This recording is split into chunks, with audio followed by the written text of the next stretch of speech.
If you're not sure what your purpose is, ask yourself these 4 questions for some assistance. Number 1, what am I good at? Number 2, what do I enjoy doing? Number 3, how can I help others with my idea? Number 4, can I get paid for it?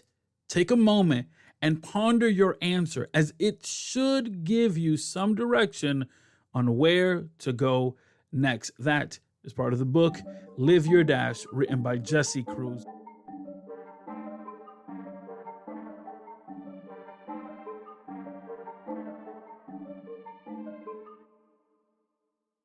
What does it take to get to the next level, to have a breakthrough moment? What are the strategies? What are the tactics? How do we overcome in order to be able to have that breakthrough moment? Those are the questions we answer here on Strategy Rewind. Today's guest is a speaker, an author, a coach, and a worldwide connector. He builds communities and brings people together and lift them up to have a breakthrough moment. He is a friend of the podcast and a friend of mine. Mr. Jesse Cruz, thank you so much for being here today. Miguel, thank you so much. It is an honor to be back with you on this podcast. It's a big moment here, Jesse. It's a big moment. Not only are you the first guest to come on twice on this podcast, but we're celebrating today episode 30 of this podcast. Oh, shoot. Okay. That's an honor. The last time you were on the podcast, we were on episode 2, and we were talking about dealing with grief. In that particular episode, I spoke about my experience with the passing of my mother, and you spoke about the experience of the passing of your daughter. Of course, that also spawned the book, Losing Faith, Finding Hope, which is a powerful book. But today I want to speak about your first book, which was Live Your Dash, Discovering the 8 F's to Freedom. For those who aren't familiar with the book, talk a little bit about the book itself. Yes. So for people who are unfamiliar with the term Live Your Dash, when a person is born, that date is on the left. The time they expire, that date is on the right. That dash is the time in the middle. And although that dash makes a small part of a tombstone, it's a huge portion of your life. So that is the purpose, the reason, the design, the goal, the plan that your life is going towards. So how do you live your dash? Well, the book breaks down these 8 different areas and how to live the most purposeful life. There's this awesome line in your book where you say, without proper vision of what is near and what is yet to come, your ability to envision a prosperous life is limited, end quote. Oftentimes, our vision is limited by fear. So talk a little bit about how we can leverage fear and our emotions in order to be able to have that prosperous life. Yeah, I think most people spend a significant amount of time running from fear, trying to avoid it at all costs. And truthfully, it's the moments of fear that we have. It's understand what triggers the fear, what is causing the fear, what is the root of the fear, and then going towards it anyways in a healthy, safe way. So I think fear can be one of the most healthy things if it's not all consuming us to the point where we're paralyzed and not able to act and make a decision, but rather that fear can be a guide to show us what not to do in certain situations that can prepare us for opportunities of courage. There are 2 chapters that focus on friendship dash, and then friendship dash part 2. And in friendship dash part 2, there's a section titled friendship, which the center of the word friendship is a capital END. In that particular part of the book, you talk about how there are no friendships and yes friendships. I'm not going to give it away for those who haven't read the book yet, but talk a little bit about the importance of knowing the difference between a yes friendship and a no friendship. So depending on the person, I'll use myself personally. This is my own standard of kind of friendships that I look for. I want to become friends with men who I want my daughters to marry. That's the standard that I set. So, when my daughters grow up, I want to surround myself with men that are role models and good men that they will want to be married to someday, because I want to show them what a man is supposed to look like. So if I'm looking at down the road, I'm like, is this the kind of person that will help me in my marriage? Is this the kind of person that will help me become a better father? Is this the kind of person that help me be better in my faith? Is this the kind of person to help me grow in my business, to serve and give back to my community? If these are all no's, that's a huge red flag, right? Not everybody's going to be a father, so they shouldn't be disqualified. Not everyone's a husband, so they should be disqualified. But if they're not falling into any of those 5, 6 categories in my life that are most important, chances are that's probably not a relationship that is going to be life giving to me. It's going to be more draining. So it's just making the decision: what are the most important areas in my life, and are the people in my life helping me grow here, or are they keeping me from it? There's a scenario you present in the book where you talk about, imagine if everyone was given $10 million, and that if we checked back on those individuals, or if we checked back on everyone, who would have 10 million left, or who would be the person to multiply that, or who would be the person to just find themselves back in poverty. And in that particular chapter, you talk about the fact that we cannot control, right, what family tree we come from. We can't control those things. But I love this line. You said you still have the choice on what to do with your family legacy. And oftentimes we can be so focused on the future that we forget legacy will last forever. Talk a little bit about that perspective that we should have. Yeah, I think it's one of the key things for any successful person, no matter what you're going through, no matter the failure, no matter the setback or the challenge, when a person understands completely that they have the ability to be grateful in any moment, their whole life can change.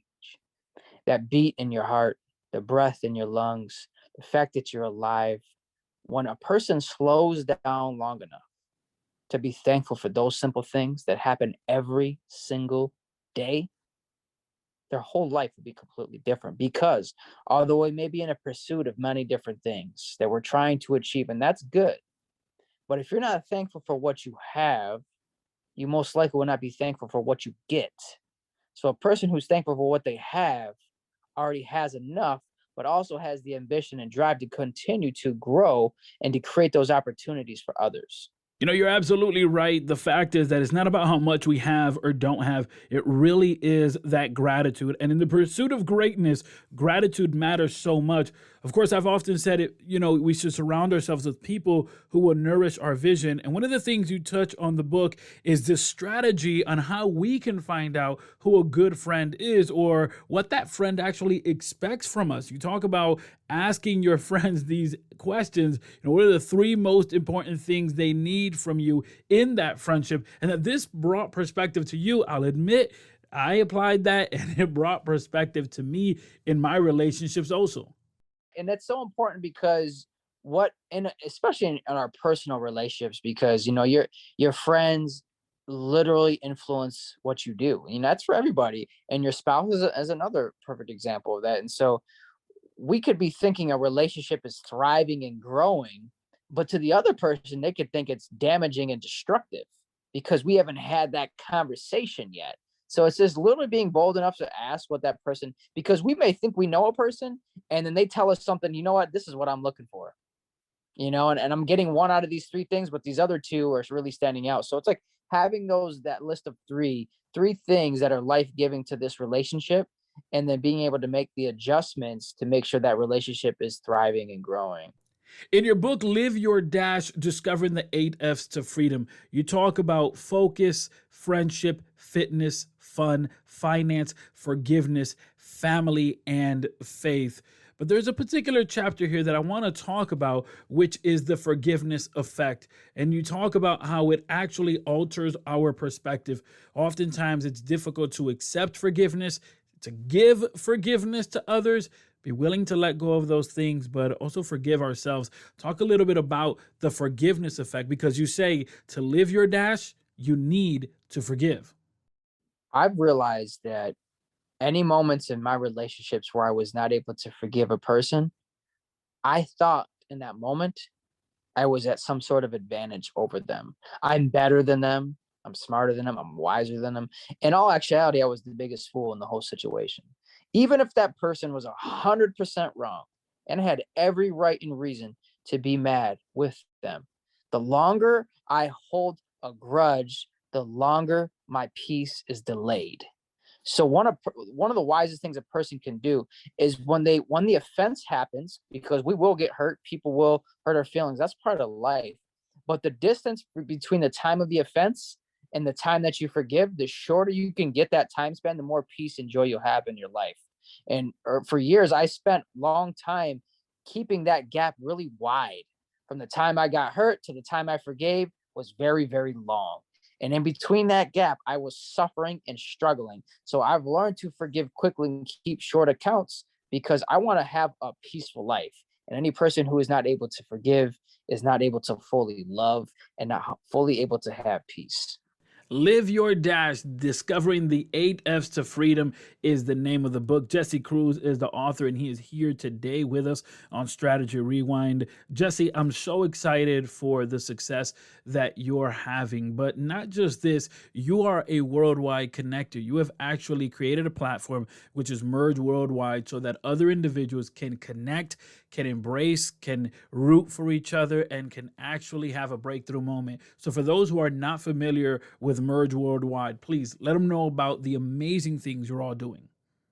Yeah, so Merge Worldwide is my wife and I, we run this company together. And our mission is that we want to empower the riches of community through the power of sharing stories. So we have speakers at our events, we have people connect and build community because we believe personal development comes before professional growth. And a lot of times people are trying to grow professionally without first growing personally. And that's where the strain and the tension comes in. So we're able to create an environment where people can love and trust and support because we believe that a community can take any person to the whole next level once they have people in their lives who truly believe in their dream and want to support them. And it's able to take a person from self-doubt to self-confidence. And that happens when a person invests in themselves, invests in their community of supports, and we come together and we decide that we want better out of life and we can do this better together. Jesse, for those who are listening and want to get connected with you, with Merge Worldwide, and all of the amazing things you're doing, let them know how they could do so. Yeah, so they can contact me on Facebook as Jesse Cruz or on Instagram, Jesse Cruz Speaks. You can email me directly, author Jesse Cruz at gmail.com. We have some great events coming up, so be on the lookout for that. I'm so grateful that you would be connected with Strategy Rewind. Thank you so much. And thank you to today's guest. Head over to the show notes of this episode where you'll find their details so you can connect with them. But if you want to take a bigger leap towards your breakthrough moment, there in the show notes, you'll also find a link where you can set up a free 30-minute strategy session with me. It's imperative that you put these strategies to work so that you can have a breakthrough moment.